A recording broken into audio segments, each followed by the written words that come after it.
Preste atenção nessa fala do Glenn, para que vocês entendam, para que a gente entenda de uma vez por todas que discurso é uma coisa, atos são coisas completamente diferentes, tá? Então, dá uma olhada nesse trecho. Que eles gostam de afirmar que eles estão representando o povo, eles estão compostos pela elite, pelas pessoas ricas. Sim.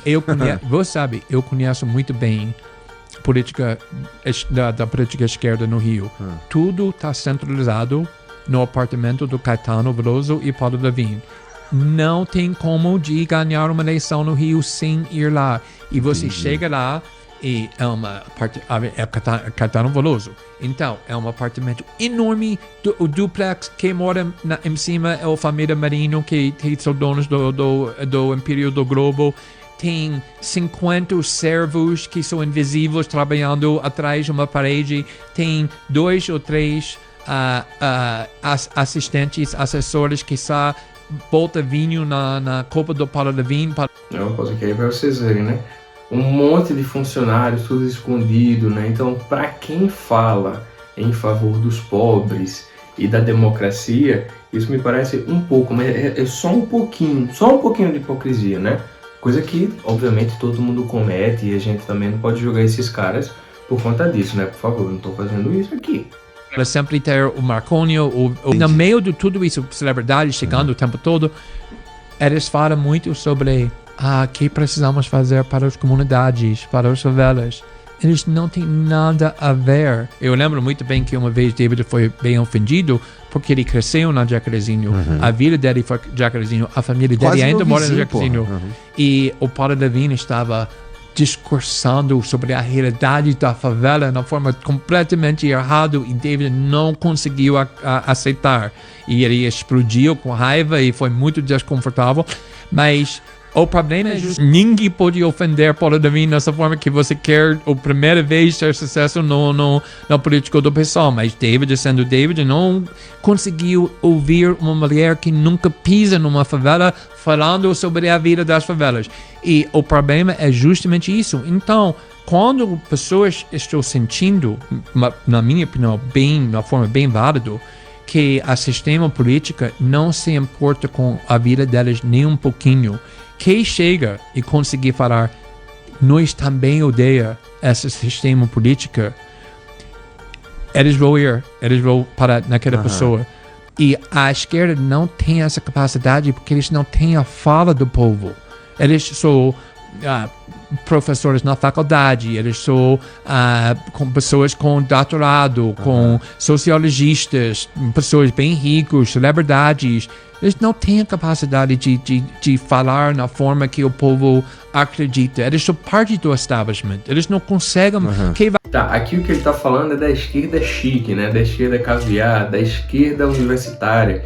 O pessoal que tá em completo desacordo com as necessidades populares, né? Ou seja, são pessoas de outra classe social, são intelectuais e artistas, ou políticos mesmo, gente que muitas vezes nunca experimentou na vida passar por coisas que passa o pobre, né? Pela situação da pobreza e de comunidade, e de ver de verdade o que essas coisas, como essas coisas acontecem. Tem gente que vive em um bairro nobre, que só frequenta lugar bacana, que só vai em shopping da elite, come em restaurantes caros e tudo mais, gente que não consegue enxergar a realidade do pobre, né? Mas eles falam de uma forma fictícia, né? É como se eles lessem um monte de romances bebas, né? Mais ou menos, falando de como é a vida do pobre, e os caras se imbuem daquilo e acham que estão falando da vida real. Tá, então os caras estão em descompasso e não conseguem falar a fala do povo. A fala do povo é nesse sentido. A esquerda não tem credibilidade nesse aspecto, né? Porque eles denunciam a si mesmos, por assim dizer. E pelo fato de se denunciarem como sistema, denunciarem o sistema, né? Que o sistema é corrupto, as leis são ruins. Na verdade, eles estão apontando para si porque eles são o establishment, né? O estamento burocrático, a elite, eles estão por trás de tudo isso, comandando toda essa máquina, né? E o fato mesmo de se denunciar e não assumir que ele, tanto o denunciado como o denunciador, você já não pode acreditar nesse tipo de discurso, né?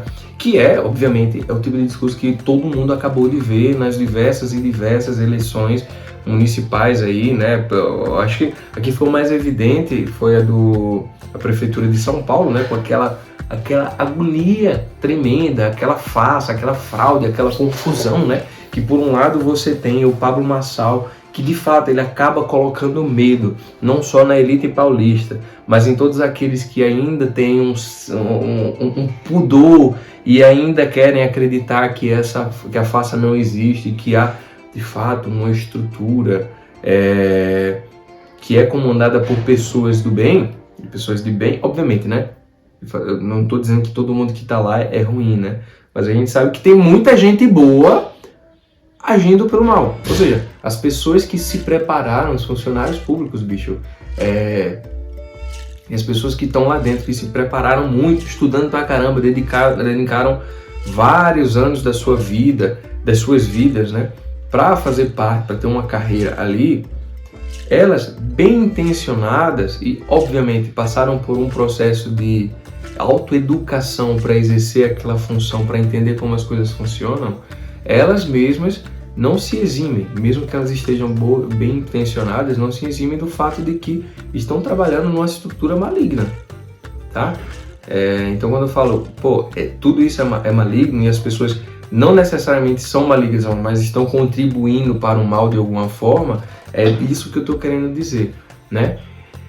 Então, portanto, você conhece pessoas pessoas boas que fazem parte da estrutura de cargos de determinada prefeitura, ou sei lá, pessoas da burocracia, né?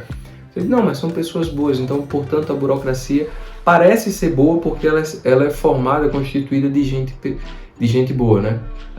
Mas nesse caso, a individualidade ela não corresponde ao teor total da estrutura como um todo, né? De modo que algumas pessoas que ainda confiam nesse tipo de coisa desconfiam, obviamente, daquela retórica pujante e denunciatória do Marçal. Por outro lado, as pessoas que parecem e usam o crachá de democráticas são as pessoas que fizeram tudo o que fizeram. É cadeirada, puta que pariu, é o Boulos lá, dando uma de democrático, né? De sujeito limpo, educado e concorde. Porra, é fraude total tudo isso, né, bicho? Daí você vê o óbvio dos óbvios, que é o Glenn falando, que no Rio de Janeiro, e aí quando ele fala no Rio de Janeiro, a gente pode dizer em todas as cidades. Se alguém aqui já se envolveu um pouco com, sei lá, ou política, financiamento público, esse tipo de coisa, todo mundo sabe, existe um patronado, existem as pessoas que comandam o esquema, e essas pessoas elas vão dizer sim ou não para você, ou para aquilo, por que quer que seja, né? De modo que aquilo que o professor Olavo fazia, você não denuncia instituições, você denuncia pessoas, você fala de pessoas, porque a elas é que cabe de fato o poder de decisão, de vai ou não acontecer algo, né? Então esse aqui é o óbvio dos óbvios, pessoal.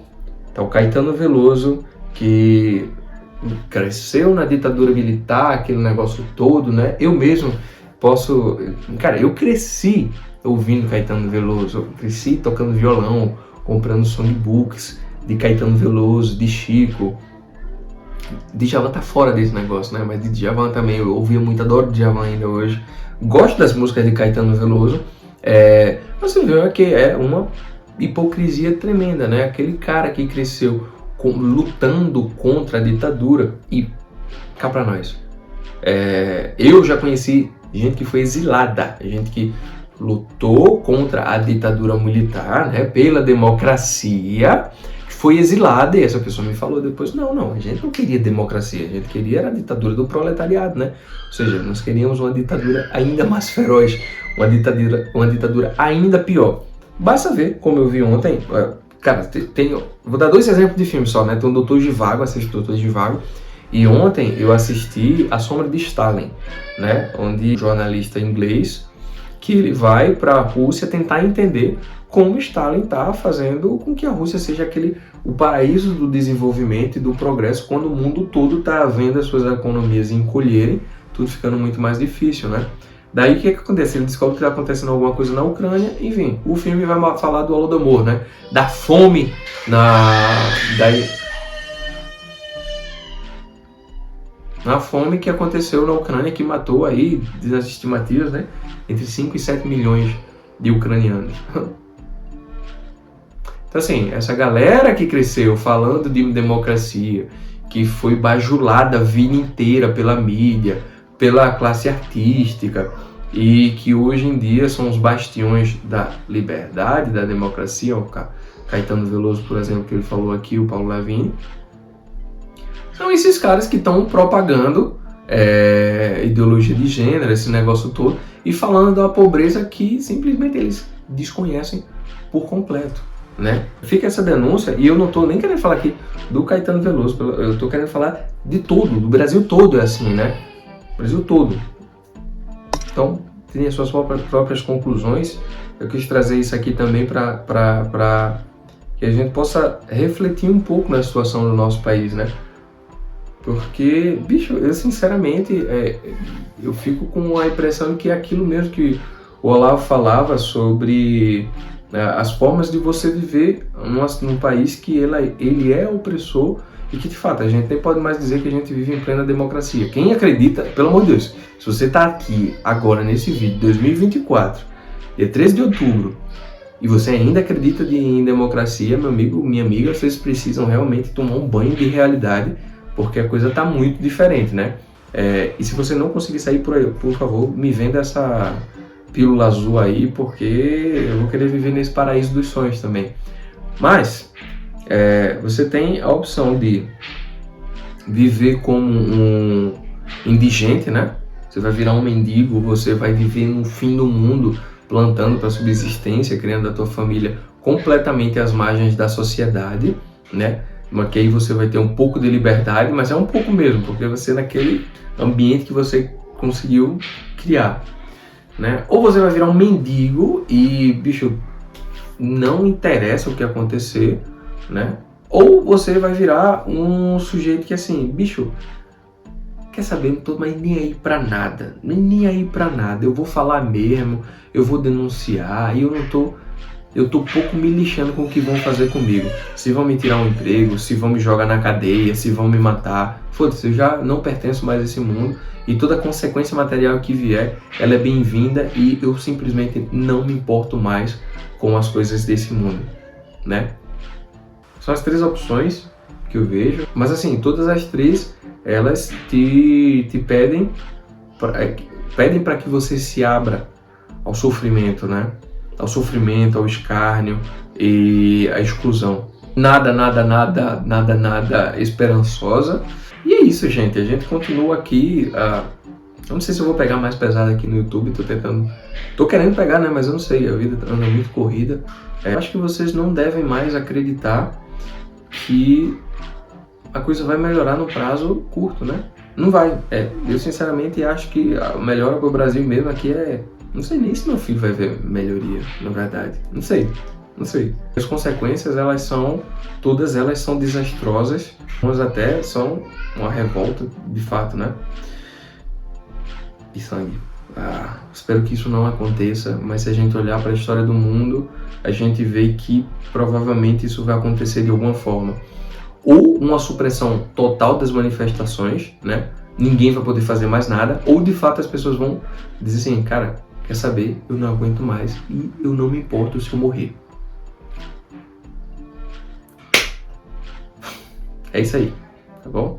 Não há esperança no país tropical. Um beijo, fiquem com Deus.